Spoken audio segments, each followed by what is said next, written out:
All right, ready? Yeah, let's do it. All right. Good morning. How are we doing today? My name is James Sweeney, aka Split Suit. Welcome back to another video. Today I'm joined by Chris Warren. Chris, how you doing today? I'm doing very well. How are you doing, James? I'm still breathing, can't complain. Today I want to go through a hand with you with King 10 suited. This was posted on the Red Chip Poker forums, so let's jump right into it. You ready? Let's do it. Excellent. All right, so it folds around, playing 10 no limit, 6 max. Small blind opens to 2.5x, and hero decides to defend. Any thoughts here, or is this totally standard for you? Pretty standard. I mean, you have both actions here. You can definitely 3-bet this hand at a lower frequency. I was trying to think how the 2.5x would differ versus a 3x. It might increase it a little bit, but we're not.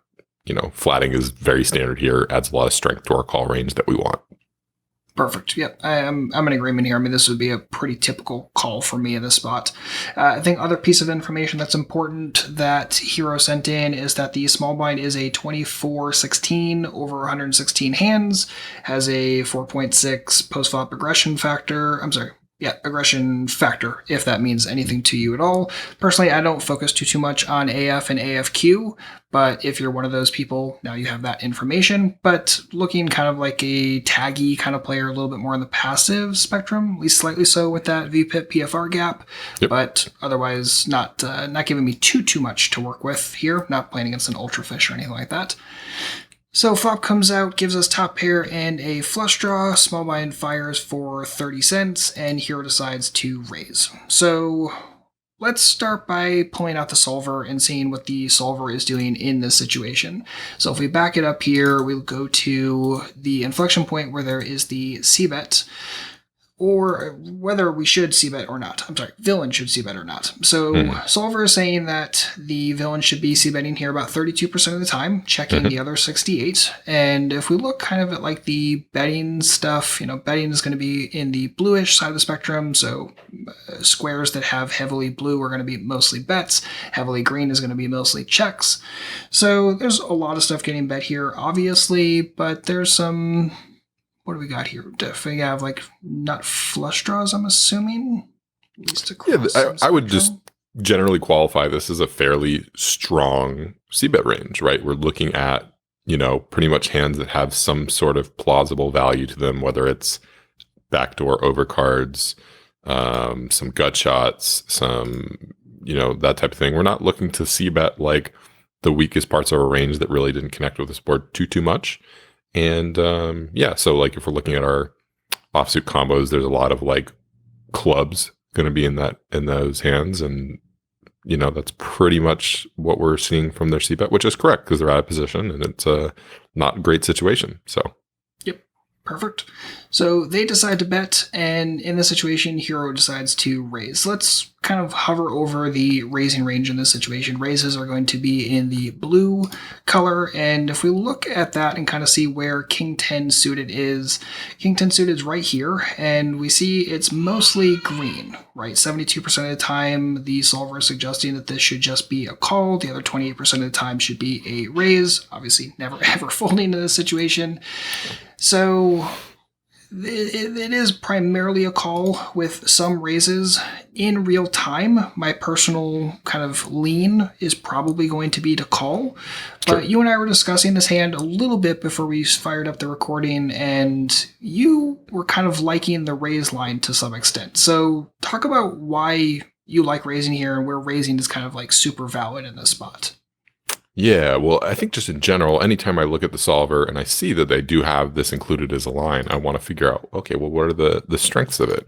And so one of the cool things is that, we have a reasonably tag opponent, and he's made two sort of stronger actions, and now we have a very strong hand. So, if I have an opponent who has a hand like eights, if I have an opponent who has a hand like 5-4, raising is great, right? We're ahead. And I think they're actually relatively unlikely to re-raise here. Certainly they can have all the sets here. They can have overpairs and things like that. We're not even that far behind most overpairs. So how concerned are we? We have a super protected hand. Like, we're not going anywhere no matter what happens pretty much. And Yeah, having this like raise, it shouldn't, like you said, the default is definitely going to be to call. But specifically with the flush draw where we're protected, um, getting in some more money ahead is really appealing. And the other thing to remember is that we will also want to be raising some bluffs here because it's, great. We're in position. We can have lots of interesting hands to attack our opponent and put them in difficult spots. And by doing that, we want to have some hands that we can check on the turn that will also be protection on the river and have a nice showdown value. So there's a lot of validity in having something, happening there. Now, how difficult is it to integrate that into your range? Easily, pretty challenging. But yeah, as a default, there's some interesting things here that come from raising. Yep, totally fair. So again, solver is preferring the call, but raising is happening some percentage of the time. You like raising here. I definitely hear those points. Personally, I like calling, but my kind of biggest thing is I'm assuming that most players, especially in smaller games, are going to over c-bet. So I think there's a lot of value in giving a lot of rope for dumb double barrels, dumb triple barrels, and you can just kind of like really, really easily kind of call here, never ever folding turns, and then river decisions are just, incredibly easy depending on how the board rolls out. But raising here is totally, totally valid as well, and 90-cent raise looks totally fine to you. Would you choose a different size?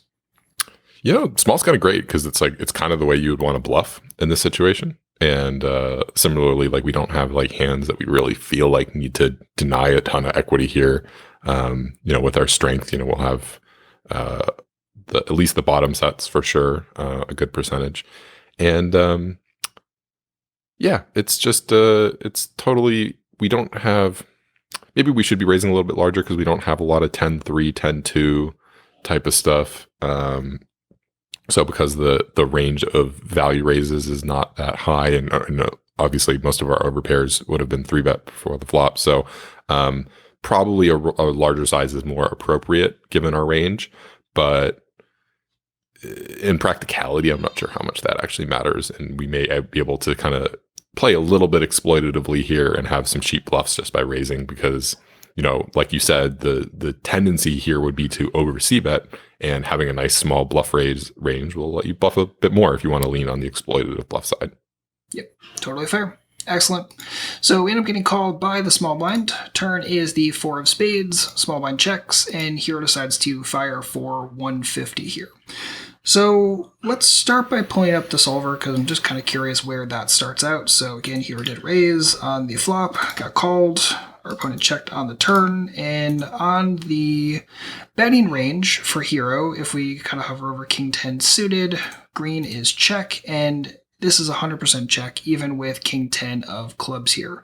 Now, I could see some people looking at this and being like, what is the rationale here for checking this, right? Because I think a lot of players would look at king 10 of clubs here and be like, why would we ever check? Our hand is quite strong. Even when we're behind, we still have a really solid draw with it. Like, what is the point of checking behind here? Kind of walk us through why checking is first and foremost being solver suggested, and secondly, why checking is actually really, really good here. Yeah. So if we go back to my original logic on the flop, we have to think about why are we raising? And we're raising a very small percentage of our range at that point, like sets and then strong draws to go along with those, that pair with those sets. And we don't have, I guess we might have 10-3, 10-2. I'd have to double check, but it's on the fringe of our like call range. And then you only have 10-2, 10-3 suited. We don't have 10-3 off. We don't have 10-2 off. We don't have 3-2 off. And two, so we have two combos of each of those. So we're not talking about tons of extra combos of stronger hands. Yeah. Where on a board like 10-9, right, we can have all those 10-9 combos, and it's just totally different dynamic. So we have a very small value range. And because of that, it's just like we're not raising that often. And when we are raising, we're saying we have a very strong hand or we have a very strong draw, and we're kind of coming after our opponent and putting them in really difficult situation where we're doing it kind of infrequently. And so now when we get to the turn, like we're not value betting our 10, so to speak. Like certainly there are lots of draws that our 10 will beat. And that is sort of the instinct, I think, is a lot with a lot of newer players, is that they're thinking, well, I'm assuming I'm getting called by a draw. Like they're not betting because they're trying to get an overpair to fold or like a Jack 10 offsuit to call more. Um, Although that certainly can happen. It's just like they're thinking about beating the draws. And, draws can check raise you. And, certainly there's like lots of value hands that they can still have at this point. They can have every set. I guess probably have every set, including the set of fours. They can have ace five. They can have overpairs, all of which are now crushing you. So we're in a situation where I think we're getting credit or we should be getting credit for a very strong range of hands. And we shouldn't be getting called by that much worse. And while we can get called by draws, and that is a frequent thing, our range kind of doesn't work for betting top pair. And there's an immense amount of value if we go back to our bluffing range on the flop, where we bluff raise and then we check behind. There's a lot of those hands that will maybe have like a pair of fours here now, or ace high or something like that will get a lot of value by being protected by having a hand like top pair when we check back the turn here. So that's the other important thing to remember, is just like consider what is the strength of your check back range. And kind of combining the two things, the fact that like really we're not getting that much value. Certainly like we can charge draws a bit more, but a lot of them are very strong draws. We're not getting that much.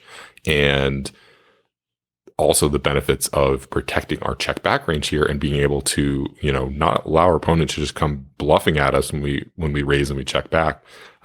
Certainly not the most common line, but that type of tricky play makes you very, very hard to play against.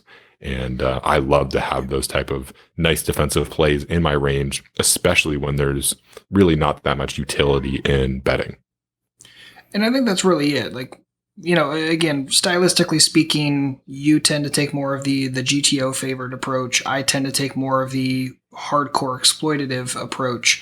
And if I'm looking here, it's like, how am I exploiting my opponent, right? I mean, nothing better folds. Nothing worse, but not much worse continues, right? I mean, there are some worse flush draws, sure. There are some worse 10x hands, sure.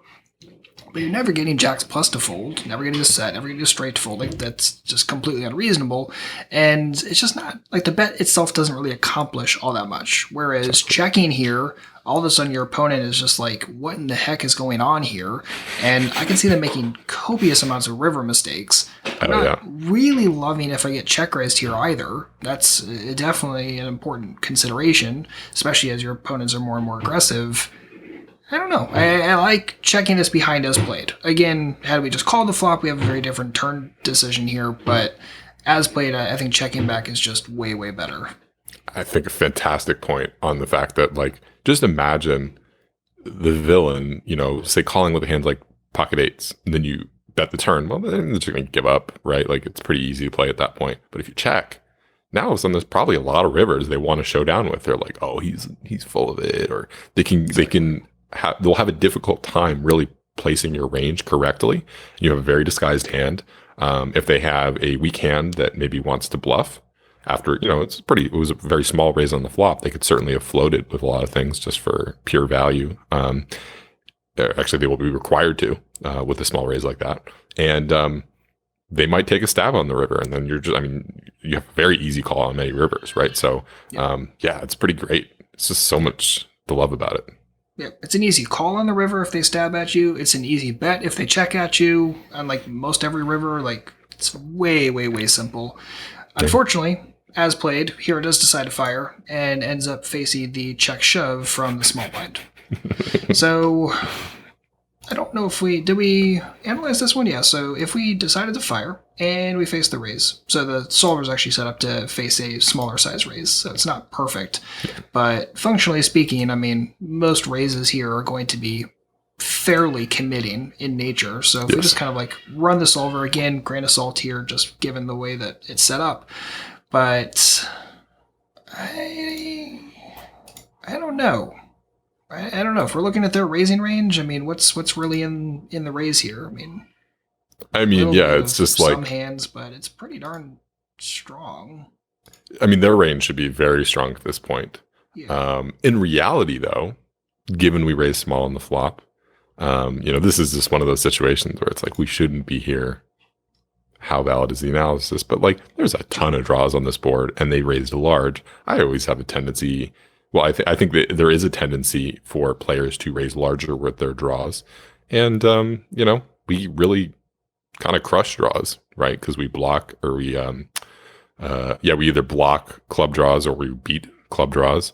And, we beat any straight draw that doesn't get there, right? So we just win by default. And it's pretty hard to have a better hand than us on the draw spectrum. So, or it's impossible to have a better hand than us on the draw spectrum. So, yeah, we probably shouldn't have done this, but now you got to call. Yeah, exactly. And if they happen to show up with like 5, 6 of clubs, like, okay, like that's the one that like really puts you in the pincher. Same with like ace 5 of clubs, but Right. I'm not folding in this situation. I just, as a general rule, like to get me to fold the absolute top of my range is next to an impossibility in a blind versus blind situation without like Correct. incredible depth or incredible information. So I would just be calling this off. I'm not like absolutely enthused. There are lots of combinations that still beat us and we're just in draw equity against it, but we didn't put ourselves in this spot to bet fold. But unfortunately, Hero did. And this is one of those spots where I feel like if we're thinking about the way that someone would like share this hand, right? They get in this spot and they'd say, okay, well, the major inflection point here is the turn, right? When I decided to bet, I faced the check raise and then I decided to fold. And that would be their major focal point. But the real inflection point here is, I would say, the flop raise, whether you raise or call against that c-bet, and then as played, whether or not you check or bet on the turn after they check to you on that 4. I think those are the biggest ones. I think we hammered them both pretty darn well. You have any last minute thoughts on this spot? Yeah, I mean, we've certainly all, as poker players, put ourselves in these situations, and then you realize all of a sudden you've created a very strong range for your opponent. And just because you put yourself in this situation, you cannot then further your mistake and now fold with great odds with, well, it's not great odds, but it's like you have the strong enough hand with the outs to sort of compensate for the times when you're behind. You can't fold. So something to be aware of. Like, yes, we don't ever really want to be in this situation because it's not the correct line from either a exploitative or a solver-based approach. But got to put your big boy pants on, put the money in, and do better next time. And win the pot if you get it all in. I mean, just call this off and win. That's when in doubt, put it all in and win. I mean, I can't think of a better strategy for this game. Totally. Excellent. Well, I really appreciate you hanging out today and discussing this hand with us. Chris, thank you so much for your time. As always, if you have any comments or questions, don't hesitate to leave them below, and a like and sub would be massively appreciated as well. Otherwise, we'll see you back shortly with a brand new video. And of course, as always, good luck out there and happy grinding.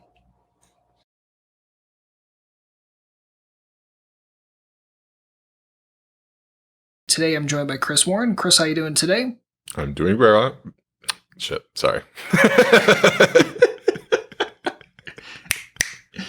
Oh, good. All right, I'm restarting. I might actually keep that. That was excellent.